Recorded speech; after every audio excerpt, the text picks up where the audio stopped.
हजरत सैयदना उमर फारूक, सब बोलिए रदी अल्लाह ताला। हजरत उमर फारूक रदी अल्लाह ताला का मुबारक ज़माना है। हजरत उमर ने फौज भेजी ईरान के हुक्मरान के साथ जिहाद करने। ईरान के बादशाह ने 2 ईसाई जासूस भेजे, कहने लगा जरा पता तो करो मुसलमानों का रात का तरीका क्या है, मैं साफ बंदी कराता हूं। वो सारी रात साफ बंदी कराता रहा। 2 जासूस आए मुसलमानों की मालूमात करने। मालूमात करके जब वापस गए तो हजरत उमर फारूक रदी अल्लाह ताला अन्हु के सिपाहियों को देखा, गौर से पलटे तो बादशाह कहने लगा क्या हाल देख के आए हो? कहने लगा सारे मुसल्ले पे बैठे हुए, जितने घंटे हम वहां रहे हैं मुजाहिदीन मुसल्ले पे रहे, यूं लगता है जैसे उनका दुनियादारी से कोई ताल्लुक। और कहने लगे बादशाह कोई ऐसी ताकत है जिसको वो बुला रहे थे, कोई ऐसी कुव्वत है जिसको वो पुकार रहे थे। हमें भी वहां खड़े होकर महसूस होता था कि हाँ कोई है जो आ जाएगा इनकी मदद के लिए, कोई है जो पहुंचेगा इनकी मदद करेगा। ईरान का बादशाह कहने लगा मुझे समझ आ गई है, वो जिस्म की ताकत से ही नहीं लड़ते, वो कोई गैबी ताकत है जिससे वो लड़ते हैं। भाई वो गैबी ताकत भी तो हमारे पास हमने नाराज कर लिया ना, वो भी तो नहीं ना, मस्जिद का रुख भी तो कोई नहीं। और मैंने पिछले जुमे भी कहा था, फिर कहता हूं, वहन हो गया उम्मत को। नबी पाक ने फरमाया उम्मत को वो क्या है, दुनिया से मोहब्बत हो गई है, मौत से कराहत हो गई है, वहन है। सहाबाए किराम को मौत से बड़ा प्यार था, मौत से बड़ी मोहब्बत कर। हमारी तरह नहीं, वो कहते थे मरेंगे तो मनो मट्टी, तो वहां ठीक है, अजाबे कब्र हक है। लेकिन मैं कहा करता हूं सालों के बाद जो परदेश से मां के पास आए, मां उसे अजाब नहीं देती, उसका माथा चूमा करती है। और भाई जो रब करीम की बारगाह में जाएगा, तेरा क्या ख्याल है, गल सड़ जाएगा? मदीने वाले हबीब ने फरमाया कब्रुल मोमिन रौज़तुम मिन रियाज़िल जन्ना, फरमाया मेरा मोमिन जब कब्र में जाता है तो अल्लाह जन्नत के सारे दरवाजे खोल देता है, वो तो अल्लाह की रहमत में पहुंचता है। कौन कहता है मोमिन मर गए, वो तो कैद से छूटे अपने घर गए। कौन कहता है कब्र में अजाब है, तो सिर्फ अजाब ही है, हाँ मुजरिम को सजा मिलेगी, लेकिन मोमिन हमेशा जहन्नम में, वो बेलाखिर जन्नत में जाएगा, बेलाखिर जन्नत में जाएगा। और किसी दरवेश ने बात की, वो करके चले गए, पर कमाल ही कर गए, कहने लगे दोज़ख में मैं तो क्या, मेरा साया ना जाएगा, क्योंकि रसूल पाक से देखा ना जाएगा। नबी पाक सैयद आलम अलैहिस्सलाम के गुलाम तो देखो ना, सारी जिंदगी उमर फारूक, बुखारी पढ़ो तो सही, सारी जिंदगी उम्र हर नमाज के बाद कहते थे अल्लाह मरजुकना शहादतन फी सबीलिक, अल्लाह बिस्तरे पे मौत ना देना, मौत मुझे शहादत की देना। हजरत सैयदना मौला अली शेर खुदा करम अल्लाह ताला वजहुल करीम सारी जिंदगी कहते रहे अल्लाह अली ने मैदान में उम्र गुजारी है, इसे शहादत की मौत अता फरमा। ओ भाई ये तो शहादतें मांगने वाले। हजरत इमाम हुसैन मैदान करबला में खड़े थे, शिमर कहने लगा हुसैन तेरी चारों जानी मौत है, तो आप फरमाने लगे तुझे अभी हमारा पता ही नहीं, मौत से तो हमारा प्यार चलता है। और फरमाया ये शहादत तो हमारा पीछा करती है, पहुंच जाती है जहां हम होते हैं, मौत से डरा रहा है। मुसलमान का मरने को दिल नहीं करता, वरना वो इतनी बड़ी कोठी में कौन रहेगा। मरने को दिल इसलिए नहीं करता कि वो जो 6 करोड़ 10 करोड़ डॉलर लूट के रखे, मर गए तो खाएगा कौन। वो फकीर फाका मस्त थे, उनका घर ही कोई नहीं था, उनके बैंक बैलेंस ही कोई नहीं थे। वो कहते थे घर हमारा है वो जो हमारे रब ने तैयार किया हुआ है, हमारा बैंक बैलेंस है वो जो हमें जन्नत में जाके मिलेगा।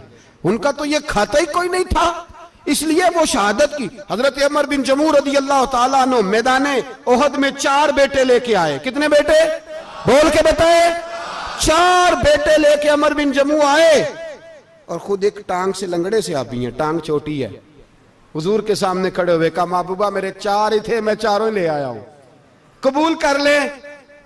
तो हुजूर ने फरमाया तू क्यों तलवार ओढ़े आया है, ये तूने क्यों गले में असला डाला हुआ है? कहा या रसूलल्लाह मैंने भी तो जाना है ना। तो हुजूर ने फरमाया 4 बेटे जो हैं।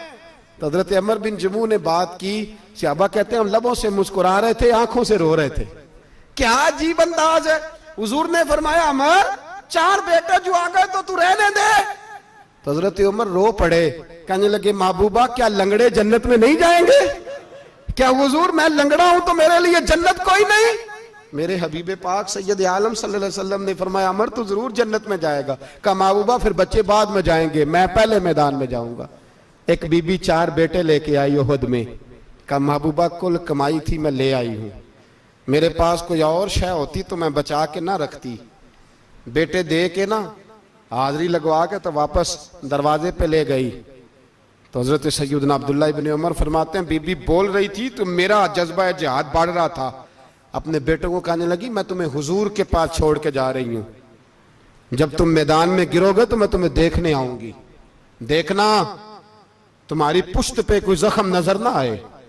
जितने तीर खाने हुए सीने पे खाना, जितने तलवारों के नेजों के जख्म बर्दाश्त करने हुए यहां खाना, पुश्त पे जख्म नजर ना आए। हजरत अब्दुल्लाह इब्न उमर फरमाते हो बीबी की गुफ्तगू मेरा जज्बा जिहाद बढ़ा रही थी। एक बीबी 3 साल का 4 साल का बेटा लिए रो रही है, ओहद का दिन है। सहेलियां पूछती हैं तू क्यों रोती है? वो कहती है देखो मेरा खामद भी बदर में शहीद हो गया, भाई और बाप भी। दिल करता है कोई जवान बेटा होता तो आज मुस्तफा के साथ उसे ही भेज देती। कोई जवान मेरे पास है ही 3 साल का तो क्या करूं, 3-4 साल का बच्चा क्या करेगा? पता नहीं क्या दलील आई, अचानक उठी, बेटे को सीने से लगाया, कपड़ा डाला, मस्जिद नबवी पहुंच गई। हजरत बिलाल कहते हैं मुझे मिली, कहने लगी बिलाल मुझे पता है हुजूर तैयारी करा रहे हैं जंग की, पर 2 मिनट अगर मेरी मुलाकात हो जाए। बिलाल हबशी कहने लगे हुजूर हम एक बीबी जिद कर रही है। हुजूर बाहर आए, कहने लगी हुजूर मैं फलां की बेटी, फलां की बहन, फलां की बेवा हूं, मैंने बदर में 3 शहीद दिए हैं, अब मेरे पास ये 3 साल का लाल ही बचा है, बड़ा फख्र है मेरा। लोग मुझे शहीद की बेवा, शहीद की बेटी, शहीद की बहन करते, दिल करता है शहीद की अम्मा भी कहीं जाऊं तो मेरा बेटा ले ले। सैयदना बिलाल कहते हैं हुजूर मुस्कुराए, कहने लगे ये 3 साल का नौनिहाल क्या करेगा? कहते हैं अम्मा का अजीब जज्बा है। कहने लगी महबूबा सुना है असला भी थोड़ा ही है, ढालें ज्यादा कोई नहीं, मेरा बेटा साथ रख लें, जब आपकी तरफ कोई तीर आया ना तो मेरा बेटा ढाल के तो इसको ढाल बना के आगे कर देना। महबूबा ढाल तो बानी सकता है ना। हजरत बिलाल फरमाते हैं मुस्तफ़ा करीम ने फरमाया जा मैंने कबूल किया, कयामत के दिन बेटा घर ले जा, जब तेरा नाम पुकारा जाएगा तो शहीद की अम्मा कह के ही पुकारा जाएगा, जा तू घर ले जा। कहते हैं चलते चलते एक गरीबनी और आ गई, इतनी सी अट्टी बान की, इतनी सी। बिलाल हुजूर से मुलाकात हो जाएगी, नबी पाक आ गए तो कहा महबूबा ये गलबा इस्लाम में मेरा भी हिस्सा डाल ले। हुजूर ने फरमाया ये क्या है? कहने लगे हुजूर खामद फौत हो गया, औलाद अल्लाह ने बेनियाजी से दी नहीं, सवेरे चरखा काट के रिज़्क़े हलाल खाती हूं, मेरे पास ना ये इतना सा बान है, एक घोड़े की लगाम बन जाएगी, महबूबा हिस्सा तो डाल जाएगा ना दीन के लिए, मेरी कबूलियत हो जाएगी। मेरे हबीब ने हाथ उठाए और दुआ मांगी, कहे अल्लाह जितना तू मैदान के मुजाहिदों को अजर अता फरमाए उतना इस गरीबनी को भी अता फरमाना, उतना इसे भी देना। भाई ये जज्बे थे, ये रंग था उम्मत मुस्लिमा का, इसलिए काफिर घर में बैठ के कांपा करता था। अब उसे पता है ये एसी वाली कार से नहीं निकल सकते, उसे पता है कि हमने इन्हें बोतल पे लगा दिया है, अब ये पेप्सी मरिंडा और ये पी के खाने के साथ तो ये मस्त रहते हैं, अब ये नहीं निकल सकते घर से, हमने इन्हें उन चीजों पे लगाया है जो इनके वजूद को खोखला कर रही, अब कैसे मैदान में निकलेंगे? वो इसलिए नहीं डरता कि वो तेरी आसाइशों, तेरी जिंदगी में आने वाली सहूलतों से आशना है। मौत बिस्तर पे भी आ जाती है, लेकिन जिसको मैदान में आती है वो सारी जिंदगी जिंदा रहता है, वो सारी जिंदगी जिंदा रहता है। भाई मरना तो है, लेकिन अगर जिंदगी दीन के काम आएगी तो अमर हो जाओगे, बच जाओगे।